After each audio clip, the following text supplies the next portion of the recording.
If you could turn in your Bibles to Ephesians chapter 5.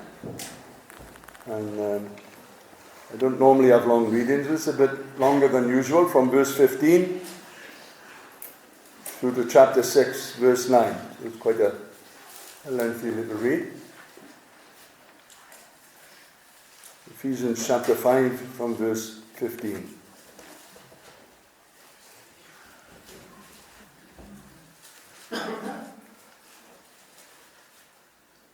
See then that you walk carefully, not as fools but as wise, redeeming the time, because the days are evil. Therefore do not be unwise, but understand what the will of the Lord is, and do not be drunk with wine, in which is dissipation, but be filled with the Spirit, speaking to one another in psalms and hymns and spiritual songs, singing and making melody in your heart to the Lord, giving thanks always for all things to God the Father, in the name of our Lord Jesus Christ, submitting to one another in the fear of God. Wives, submit to your own husbands as to the Lord.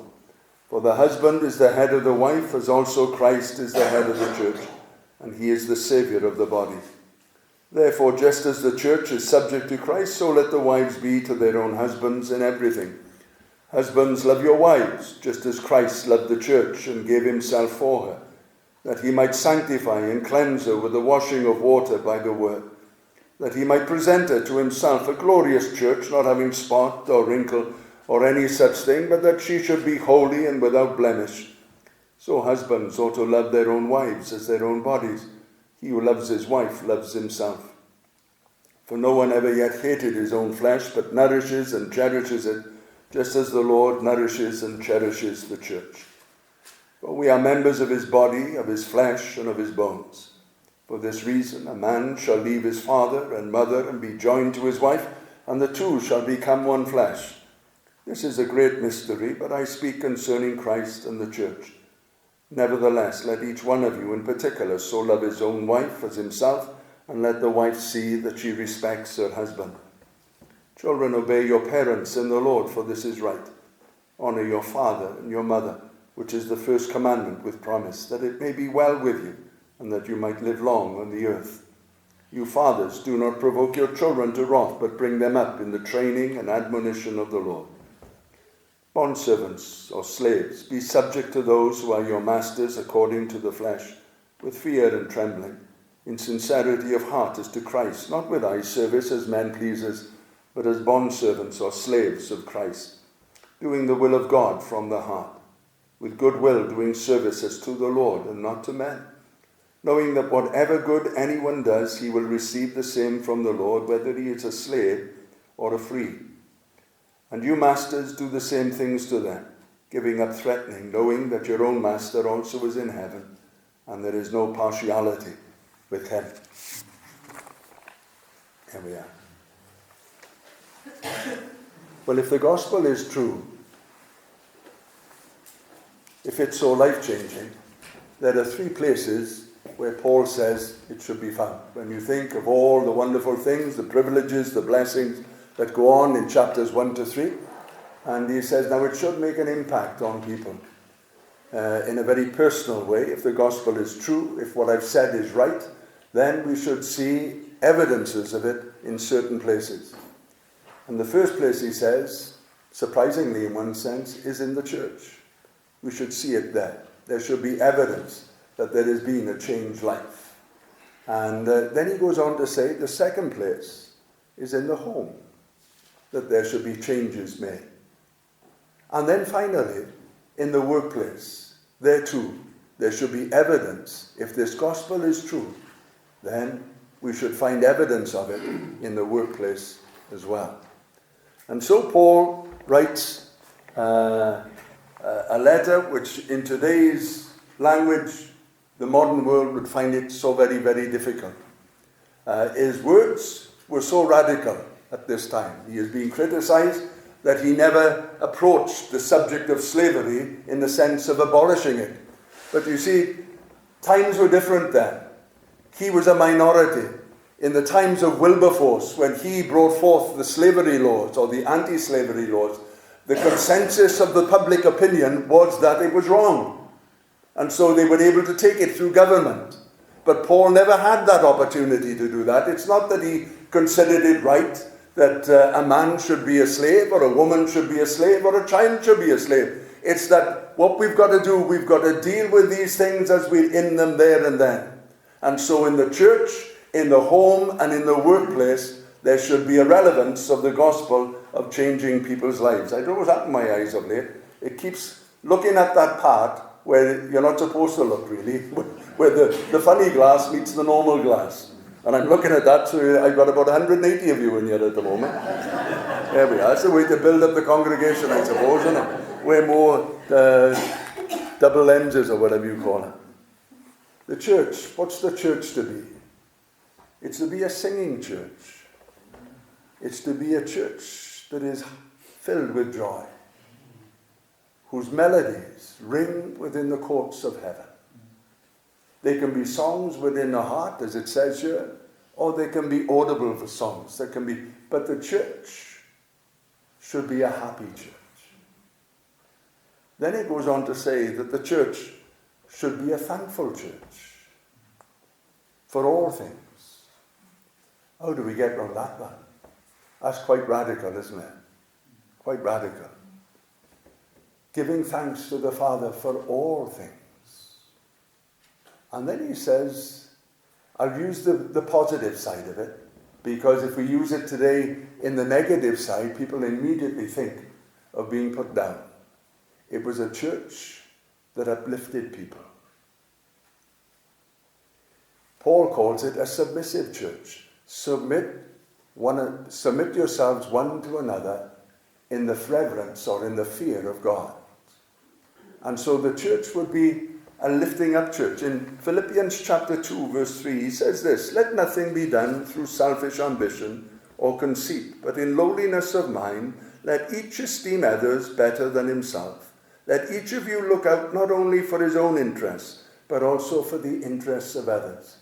Paul says that we should see some factors in changed lives as they gather together as an assembly. There should be that sense of joy in their gathering. There should be that sense of thankfulness within the heart for what God has done and what God is doing and what he will do. And there should be that submissiveness to one another. This is a difficult one for us in this Western world that we live in today. And so Paul carries this through now into the house. Now we don't really appreciate the atmosphere that this letter is written in. It was very much a patriarchal world. It was very much a world where the women of this world would be put down. And yet, in one strange sense, both in the Jewish world, in the Greek world, and in the Roman world in particular, in imperial Rome, the breakup of marriage was rife. Absolutely rife.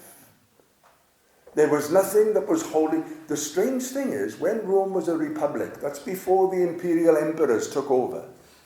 So it's a period of around about 500 years before Christ. There is no written evidence. Now, I don't say that it wasn't, but there is no written evidence of one breakup of marriage, which is very unusual, isn't it? And yet when imperial Rome, when the emperors took over, they brought in this manner of the home life that brought it to such an extent that now women felt that they could not trust even in the Jewish world where they would stand. There was a prayer, and a prayer that is even prayed today, that a Jewish man will pray in the morning. I thank God that I am not a Gentile. I thank God that I'm not a slave. And I thank God that I'm not a woman. Now that prayer was prevalent then, and it's still prayed today. In the Greek world, they fared even worse. In the Greek world, a woman was looked upon as a wife now to merely bear children and bring them up. Anything else outside of that, in sense of relationship, now we can't cover everyone and say every house was like this, but the general consensus at that time was that a woman was fit only to bear children and bring them up as a mother. The Roman world was even worse. Even Seneca, who's esteemed today, even Seneca berated the standard or the stand that women had in the eyes of men then. They fared even worse. And it's against this backdrop that Paul is writing, first to the women. If you notice, he says more to the men than to the women. Do you notice that? They got a lot more to take on board. But again, it's against the backdrop of the world that they lived in.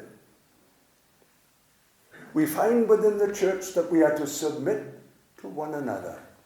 That's a difficult one, especially when you know you're right.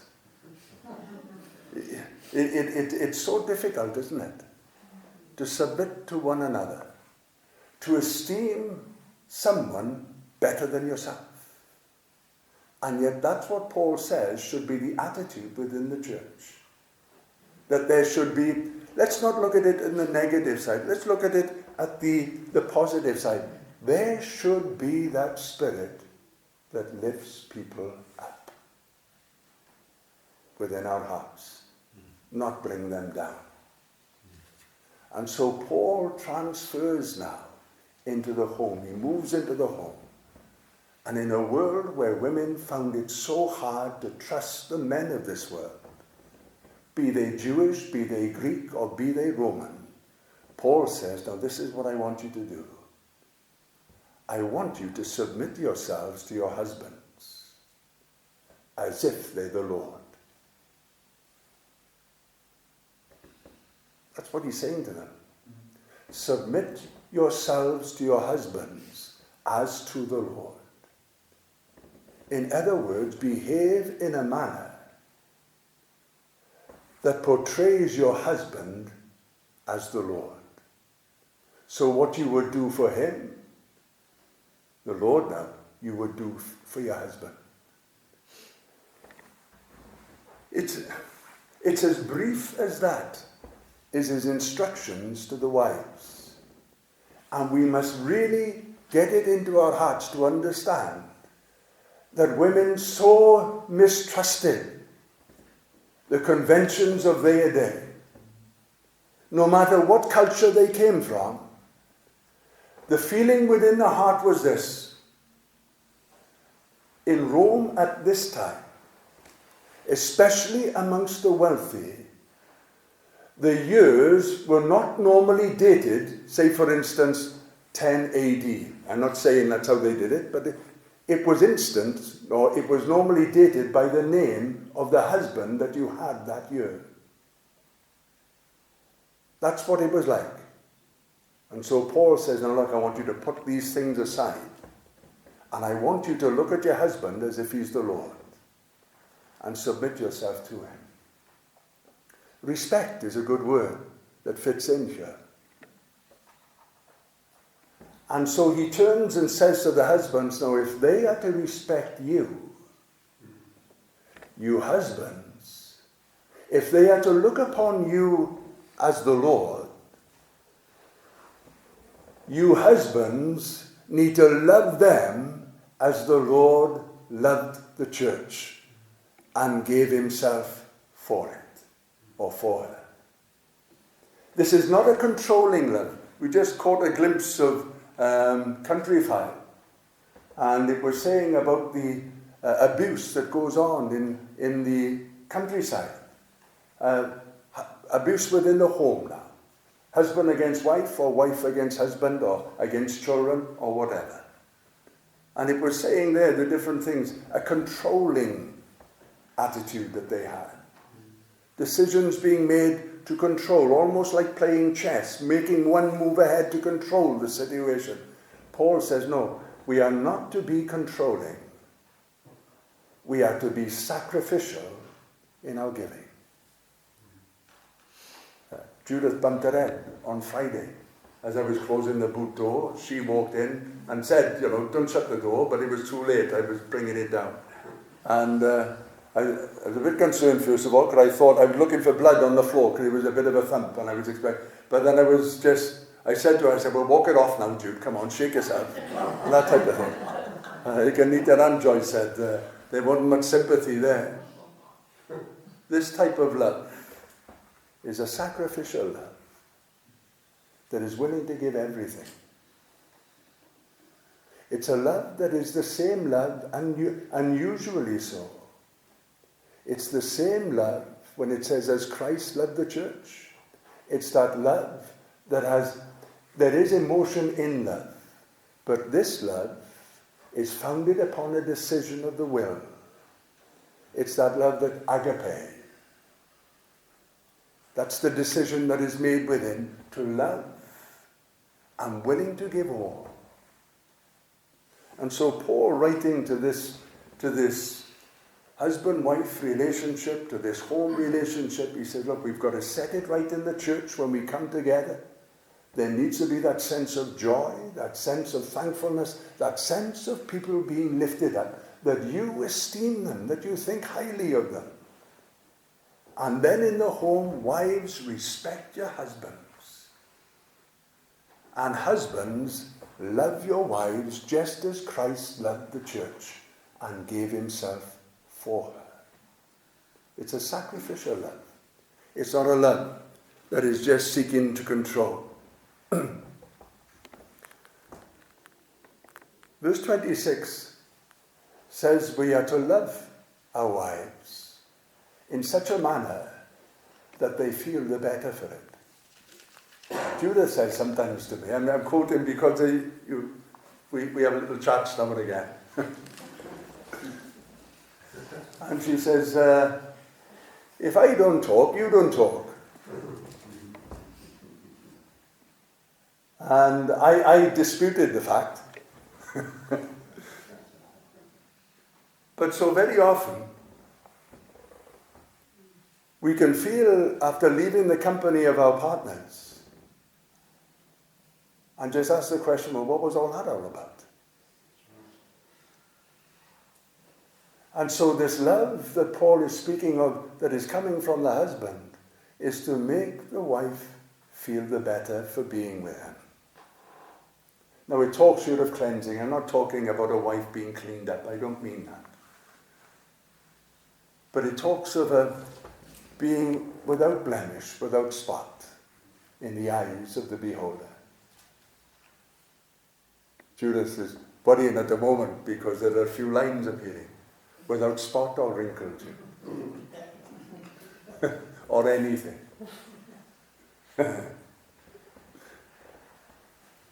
To present her to himself. And so this love is a love that lifts up. She feels the better for being in your company. Not to escape your company, but to be with you. And so Paul again is talking about things where it is so different to the culture of that day. In verse, I think, 28, love your wife as you love your own bodies. You see, before he was married, he looked after himself. And he made sure that he nourished and cherished. But what Paul says now he says, the two have become one. There's no distance. You are to love your wife as if you're loving yourself. Nourishing and cherishing her, as you would of your own body. Nourishing, as one man says, the essentials. Cherishing the extras. And so Paul, writing here, speaks on this. It's quite a simple sermon in one regard. Just going through each of the verses, but verses that we really need to look at for our family home situation. Verse 28 then, love your wife as you loved your own bodies. Verses 29 to 33 talks there of such a love that he leaves his parents that he might join himself to his wife. I remember the first year we were married. I missed my brother terrible, my youngest brother that is. Whenever I'd go up the house, I'd start crying if I saw him. And there was one night where, on a Thursday night, I always remember it, my mother turned and said to me, I think you better go home, boy. That first year, it must have been really, really difficult for Judith. I never thought I would miss my home, my parents' home. Never thought I'd miss it at all. I always had this type of bravado that I would just get on in life and all these different things. But when I left the home, I missed my brother terribly, the youngest brother. The other two had moved out, my sister and my eldest brother. And my mum and dad, I missed them terrible. But there is a love that leaves the parents. And there is a love that cleaves to the wife. And there is a leaving and there is a cleaving. And so the man leaves his parents. Especially, I suppose that's why we see so many tears in a wedding. Not only that the husband leaving his mum and dad's cooking, but the woman has left her parents as well. And there can be tears, can't there? Especially for the mother and mothers-in-law. There can be tears at a funeral, at a wedding. And so we find that Paul is speaking here and says, now look, you've left your parents and you've now joined with your wife.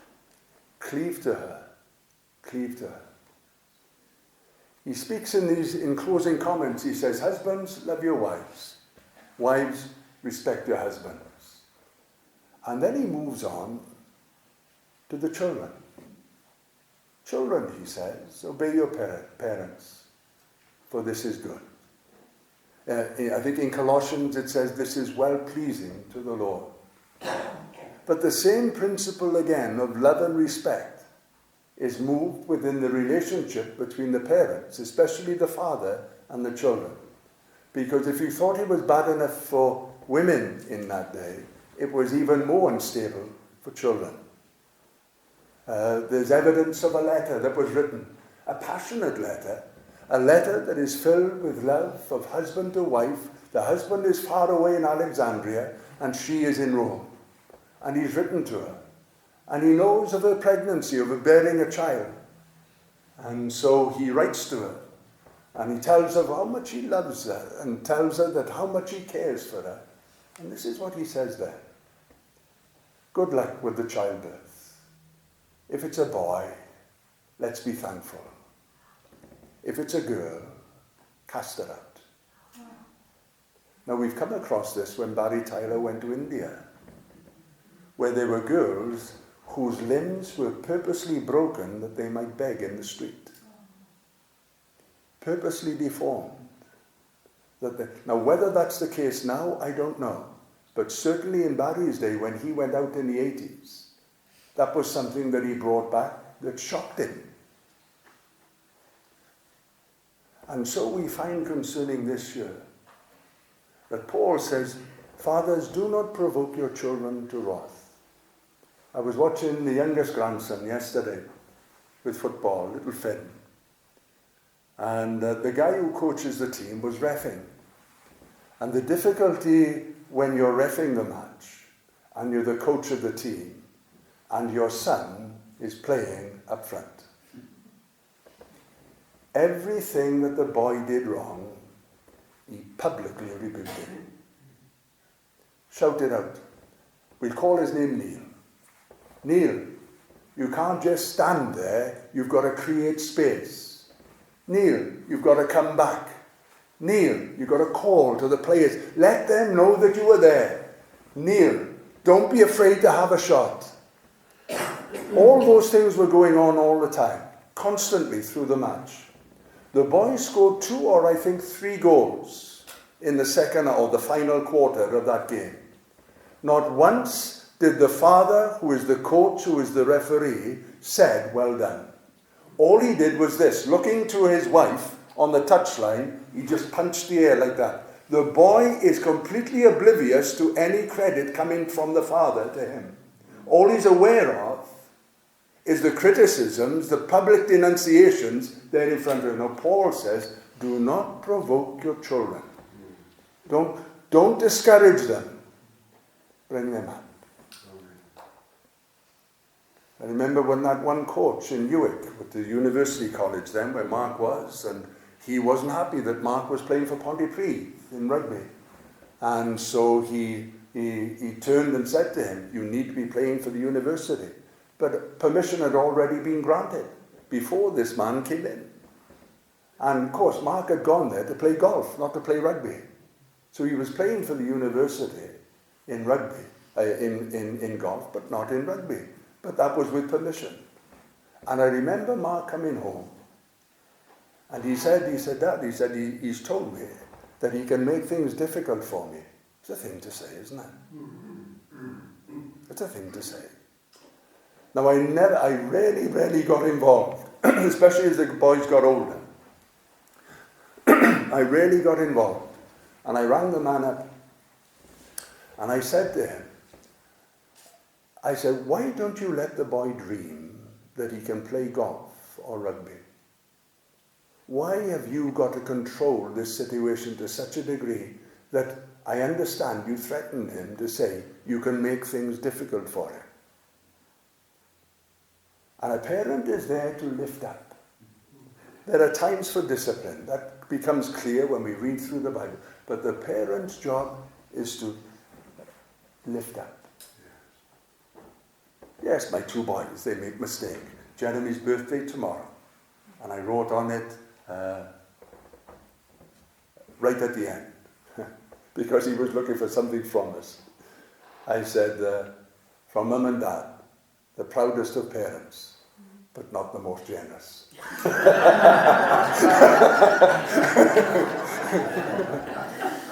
There's a way to lift up. No, I don't mean the boy is a good lad in the sense of you forget everything. But you lift up. And so Paul writes to you, he said, the relationship in the home should be one of love and respect, from father to son to daughter, and from child to father or mother. Love and respect. Then he moves into the workplace. And if it was worse for women, if it was even worse for children, what about slaves that had no rights? Even under Jewish law, a woman was not allowed to give testimony in court. We've said about this at Christmas time. Remember when Roger has brought it to our fore? The two types of people in social standing that God chose to bear witness. First to his birth, shepherds. Shepherds were never allowed to give testimony in court. Their word was valueless, yet the shepherds were given the first option. And it was to Mary Magdalene that it was made known that Jesus was risen from the dead. It was her words that would have been illegal or unwanted in a court of law. For children, it was even worse for them, for the slave who had no rights. No rights at all. Frightening to think that if your father was such a despot, he could sell his own son or daughter into slavery. He could. He had that right, the patriarchal system. And Paul is writing about changing from within.